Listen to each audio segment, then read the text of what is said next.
Yo, ladies and gentlemen, welcome back by a new video of This is Gamelord. Today we're gonna do another episode of Grey Eminence, and today we will talk about characters and cultures. Let us start with culture. So before we're gonna really dive into culture, in Grey Eminence, culture is linked to a lot of mechanics, and some of those mechanics are not announced yet or have not been talked about yet. In Grey Eminence, each culture is comprised of 3 separate attributes: heritage, language, and customs. Attributes are not static and can change over time, but you will see how in a little. The first property is heritage. Heritage is defined as any event or circumstance in a culture's past that has a permanent, recognizable impact on it. Remember, Grey Eminence starts in 1356,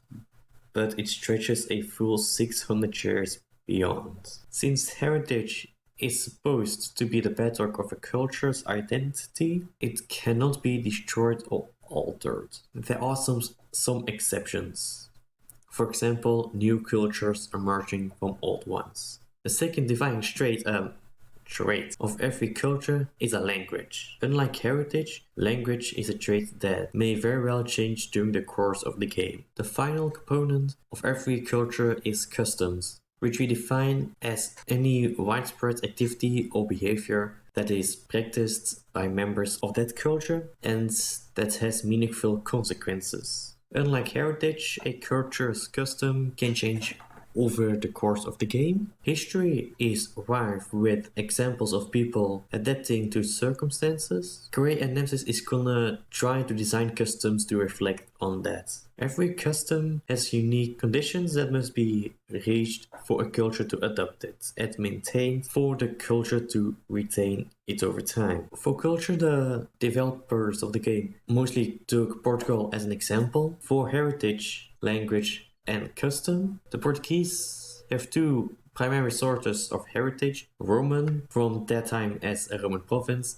and Reconquista, for their struggle to expel the Moors. The Portuguese language is part of the Romans family, and to end the example of Portugal, the Portuguese culture starts with 3 different customs: winemaking, seafaring, and wanderlust. Now that I've gone through the structure of cultures, we can take a look at some of its effects. Each culture has a homeland. A homeland is a place that every member of that culture will recognize as their home. Homeland countries will have a few notable benefits. They're much more likely to attract immigrants of their culture and always accept their culture for a purpose of discrimination and citizenship. We also have diverge.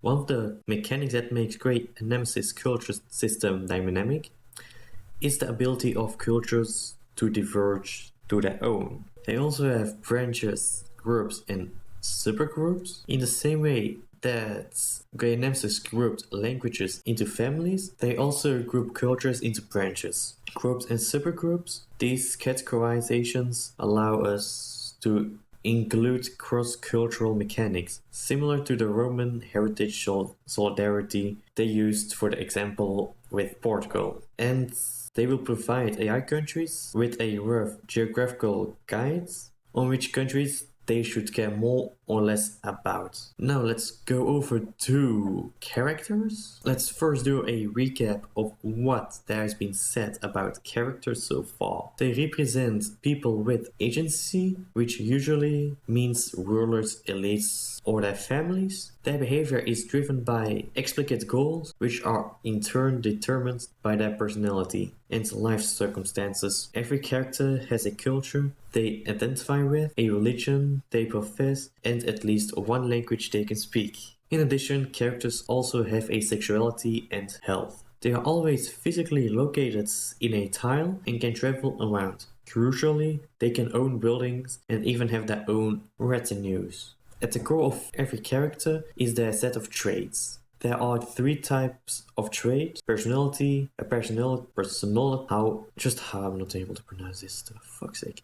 Personality, lifestyle, and physical. the most important are personality traits, so let's start with those. Every character has always 5 personality traits, which are that character's particular placements along 5 different behavior dimensions: courage, generous, lenience, piety, and sincerity. Each dimension can range in a value from -2 to +2, with each tab corresponding to a specific personality trait that you can observe for every character. Courage affects how a character evaluates and acts upon opportunities to fulfill their goals. Generosity determines how much a character favors themselves rather than others in situations. Lenience represents a character's predilection for forgiveness, change. Piety is the most straightforward personality dimension. It tells us the character's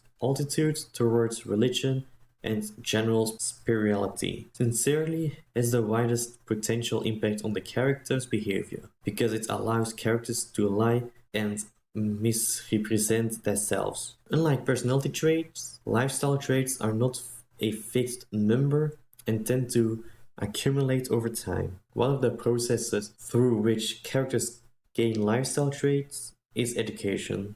By default, all characters undergo a balanced education to prepare them for what society expects from them.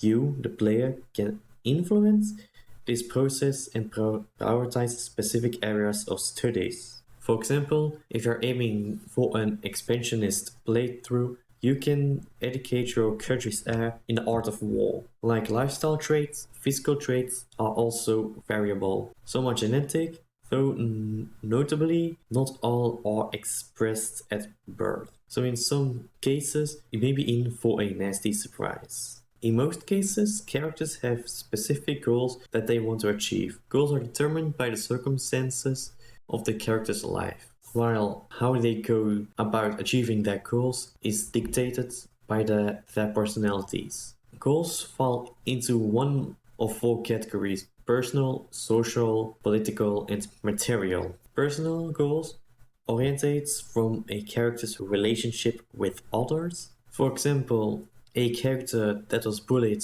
when they were younger might try to seek vengeance later in life.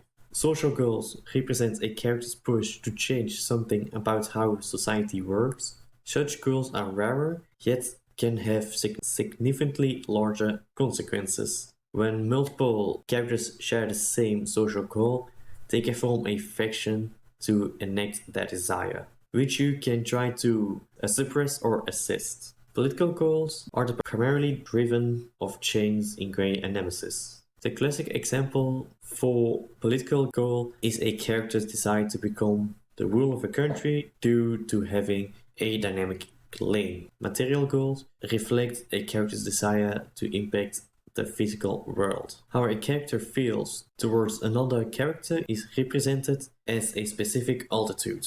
For the altitude between 2 characters mostly depends on how their goals and personalities line up.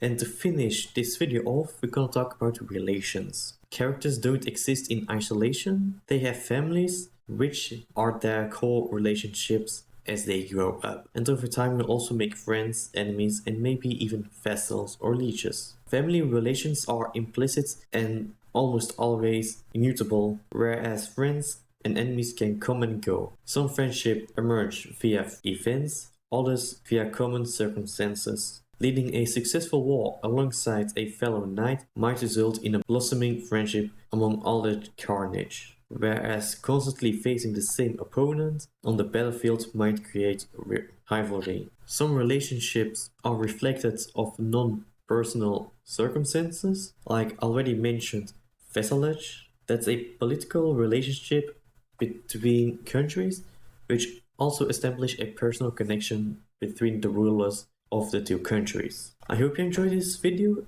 If you did, hit a thumb up, subscribe and click on the bell notification to get notified. I hope you liked this video. If you did, hit a thumb up, subscribe, click on the bell notification to get notified when I upload another Grey Eminence episode. Join my Discord to get notified when I'm doing when I upload a new video or planning an event. And I hope to see you next time. Bye bye.